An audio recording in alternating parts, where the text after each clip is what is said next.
वंदे मातरम बच्चों।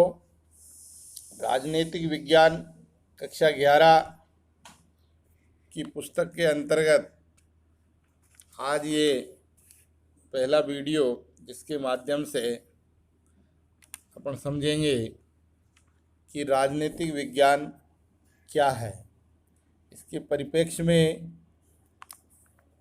इसकी क्या उपयोगिता है और उससे संदर्भित विभिन्न सिद्धांत और व्यवहारों की जो पृष्ठभूमि है, इसके विभिन्न अध्यायों में हमको अध्ययन करने को मिलेगी। इसके संदर्भ में पहला जो पाठ है, भारत का संविधान और सिद्धांत, तो इस पाठ के अंतर्गत अपन समझने का प्रयास करेंगे कि संविधान क्या है, इसके प्रमुख कार्य क्या होते हैं, हमारे दैनिक जीवन में संविधान का क्या संबंध है, आदि आदि बातों को अपन विभिन्न उदाहरणों के माध्यम से समझने का प्रयास करते हैं। तो देखिए, सबसे पहली बात, संविधान को समझने के लिए उसके संदर्भित एक विषय है जिसको एक उद्बोधन के माध्यम से मैं आपको समझाने का प्रयास करता हूँ। एक उद्धृत है कि संविधान तालमेल बढ़ाता है और भरोसा दिलाता है, अर्थात समाज के अंदर विभिन्न वर्गों में संविधान सामंजस्यता बिठाने का एक माध्यम है और समाज के विभिन्न वर्गों एवं लोगों के बीच में एक विश्वास कायम करने का साधन हो सकता है। इसलिए कहा गया है कि संविधान तालमेल बढ़ाता है और लोगों में विश्वास पैदा करता है। इसी बात को समझने की दृष्टि से आप देखिए कि एक बहुत बड़े समूह के सदस्य अपने आप को मानते हुए इस बात की कल्पना कीजिए कि इस समूह की कुछ महत्वपूर्ण विशेषताएं हैं, परंतु उस समूह के सदस्य एक दूसरे से अनेक प्रकार से भिन्नता रखते हैं और वो भिन्नताएं उनकी किसी किसी मामले में बहुत कठिन भी हो सकती है। माना कि उन सब की धार्मिक भिन्नताएं एवं निष्ठाएं अलग अलग है, ताकि ये समझा जाए कि उनमें कैसे तालमेल बैठे।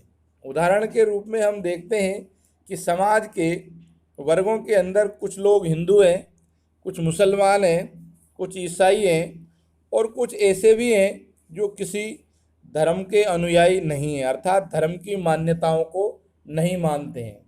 इन तमाम भिन्नताओं के आधारों पर हम समझ सकते हैं कि ये सभी लोग अलग अलग मान्यताओं के हिसाब से अलग अलग प्रकार के व्यवसाय में संलग्न हैं, ताकि उनकी योग्यताएं भी अलग अलग होगी, उनके मान बिंदु भी अलग अलग हैं, उनके शौक भी अलग अलग हैं, उनके मनोरंजन के संसाधन भी अलग अलग हैं, आदि आदि कार्यों में अलग अलग दृष्टिकोण के वो विद्वता रखते हैं। लेकिन उनमें कुछ धनी हैं तो कुछ गरीब है, कुछ बूढ़े हैं, कुछ जवान हैं। ऐसी अनेक प्रकार की भिन्नताएं समाज के विभिन्न वर्गों में विद्यमान है और ऐसा हमको व्यवहारिक रूप में दिखाई भी देता है। अब आप एक कल्पना कीजिए कि ऐसे समूह के सदस्यों में जीवन के विभिन्न पहलुओं को लेकर के एक अलग अलग प्रकार का विवाद होना स्वाभाविक है, क्योंकि जब अलग अलग मान्यताएं हैं, अलग अलग उनकी रुचियां हैं, अलग अलग उनके विभिन्न प्रकार के क्रियाकलाप हैं, तो उन सब में कैसे सामंजस्यता बैठे, उनमें एक दूसरे का विश्वास कैसे कायम हो, इस बात को दर्शाना के लिए एक ऐसा मध्यस्थता की आवश्यकता होगी जो इन सबको एक साथ रख सके। आमतौर पर हम देखते हैं कि जैसे किसी व्यक्ति को कितनी संपत्ति रखने की इजाज़त होनी चाहिए, क्या सभी समाज के बच्चों को स्कूल भेजना अनिवार्य है, या इन सब के निर्णय लेने के लिए माता पिता को उद्धृत कर देना चाहिए। इस समूह को अपनी सुरक्षा के लिए क्या करना चाहिए और सुरक्षा करने के लिए उन्हें किस तरह के प्रबंध आदि करने चाहिए, इन सब विषयों को तालमेल के रूप में स्थापित करना और एक दूसरे का कायम और विश्वास पैदा करना, ये सबसे महत्वपूर्ण बात होती है, ताकि समाज के विभिन्न वर्गों की एक एकता स्थापित रह सके या एकता स्थापित बनी हो सके। तो जब समूह अपनी सुरक्षा की बात करते हैं या सुरक्षा पर वो ध्यान देते हैं, तो वह ये भी समझेंगे कि अपने कुछ सदस्यों के विरुद्ध किस प्रकार का क्या भेदभाव जैसी व्यवस्था होनी चाहिए। भिन्न भिन्न लोग इनसे प्रत्येक प्रश्न का अलग अलग उत्तर ढूंढेंगे और अपनी भिन्नता के बावजूद भी इस समूह के साथ वो रहना चाहेंगे। सदस्य अनेक रूपों में एक दूसरे पर आश्रित भी हैं, क्योंकि समाज के विभिन्न वर्गों की आवश्यकता की पूर्ति भी वो विभिन्न वर्ग एक दूसरे के माध्यम से पूर्ण भी करते हैं। लेकिन इतना सब कुछ होने के बावजूद भी क्या वो एक दूसरे की सहयोग को स्थापित रख पाएंगे, कायम रख पाएंगे, और एक प्रकार से संपूर्ण जो समूह है समाज का वो शांतिपूर्वक एक साथ रह सकता है। और रह सकता है तो इसके लिए उन्हें कौन कौन से कदम उठाने चाहिए और अपनी एकता को शांतिपूर्वक स्थापित करने के लिए उन्हें क्या क्या करना चाहिए, ऐसे अनेक प्रकार के बुनियादी जो सवाल हैं उनको पहले समझना पड़ेगा। और इन बुनियादी सवालों के आधार पर ही हम किसी महत्वपूर्ण निष्कर्ष पर पहुंच सकते हैं।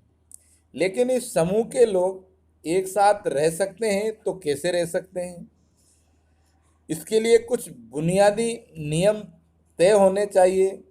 तो वो नियम क्यों होने चाहिए, और इस प्रकार की भी हम कल्पना कर सकते हैं कि एक बुनियादी नियम अगर स्थापित नहीं होंगे तो समाज के अंदर कैसा वातावरण होगा, क्या समाज का प्रत्येक सदस्य संतुष्ट होगा या अपने को एक दूसरे के ऊपर असुरक्षित महसूस करेगा, ऐसा ही करेगा और एक दूसरे के प्रति नफरत की भावना अपने मन में पैदा रखेगा। तो समाज का संपूर्ण वर्ग किस दृष्टि से शांतिपूर्वक रह सकेगा। इन सभी बिंदुओं को विस्तार पूर्वक समझते हुए उसको ये तय करना पड़ेगा कि हमारी शांति किस बात के आधार पर कायम रह सकती है। आगे समूह के सदस्य एक दूसरे के साथ जिस प्रकार का व्यवहार या बर्ताव करेंगे और किस चीज़ का या किन चीज़ों पर उनका अधिकार होगा या किन चीज़ों को प्राप्त करने के उनके मौलिक सिद्धांत तय होंगे आदि महत्वपूर्ण बातें हैं। किसी भी समूह को सार्वजनिक रूप से मान्यता प्राप्त कुछ बुनियादी नियमों की आवश्यकता होती है और जिस समूह के सभी सदस्य यह जानते हैं ताकि आपस में उनके अंदर एक न्यूनतम समन्वय और सामंजस्य बना रहे और समाज की शांति स्थापित रह सके। लेकिन ये नियम केवल पता ही नहीं होने चाहिए वरना उन्हें लागू भी किया जाना चाहिए और लागू किए जाने के पीछे उनकी जो वाचिंग है या मॉनिटरिंग जो व्यवस्था है वो किस प्रकार की रहनी चाहिए। इन सभी बिंदुओं के आधार पर ये तय होता है कि नागरिकों को यह विश्वास न हो कि वो दूसरे नागरिक भी उन नियमों का पालन करेंगे तो उनके पास भी उन नियमों को पालन करने का कोई आधार नहीं होगा। लेकिन जब ये कहा जाता है कि उन नियमों को न्यायालय में लागू किया जाएगा तो सभी लोगों को विश्वास हो जाता है कि वास्तव में इन नियमों का पालन समाज का सभी वर्ग करेगा। क्योंकि सामूहिक रूप से एक दूसरे के ऊपर निर्भरता प्रकट करने में समूह के लोगों को या समाज के विभिन्न वर्गों को इतना आभास या आत्मविश्वास नहीं होता है कि वास्तव में सभी लोग एक ईमानदारी और आत्मविश्वास से इस कार्य को करेंगे। लेकिन जहाँ एक जो संस्थागत व्यवस्था के अंतर्गत उन्हें लागू करवाना या उनकी निरीक्षण करना ऐसी कोई संस्था होगी तो फिर लोगों का विश्वास होगा, और वो संस्था कौन सी होगी? न्यायालय होगा कि भाई इन अधिकार, इन नियमों, सिद्धांतों को वास्तव में लागू करेगा ईमानदारी से तो वो न्यायालय करेगा। तो समाज के सभी वर्ग विश्वास के रूप में खड़े होते हैं। और क्यों होना भी क्यों नहीं चाहिए? क्योंकि ऐसा न करने पर न्यायालय उन्हें दंड भी दे सकता है। और समाज के सभी वर्गों के अंदर एक भय की भावना भी रहती है कि अगर हमने बुनियादी सिद्धांतों की अनुपालना नहीं की तो हम दंडित होंगे। और इस प्रकार से इन सब बातों को समझने की दृष्टि से वह कार्य कौन कर सकता है? तो वह संविधान कर सकता है। इसलिए संविधान एक महत्वपूर्ण दस्तावेज माना जाता है। किसी भी राष्ट्र और उसमें निवास करने वाले जन समूह के बीच आपसी तालमेल और भरोसा कायम करने का एक साधन, सशक्त माध्यम संविधान हो सकता है। इसलिए कहा जाता है कि संविधान का पहला कार्य यह है कि वह बुनियादी नियमों का एक ऐसा समूह उपलब्ध कराए जिससे समाज के सदस्यों में एक न्यूनतम समन्वय और विश्वास बना रहे। इन सब बातों के दृष्टिकोण को ध्यान में रख करके संविधान निर्माण किया जाता है।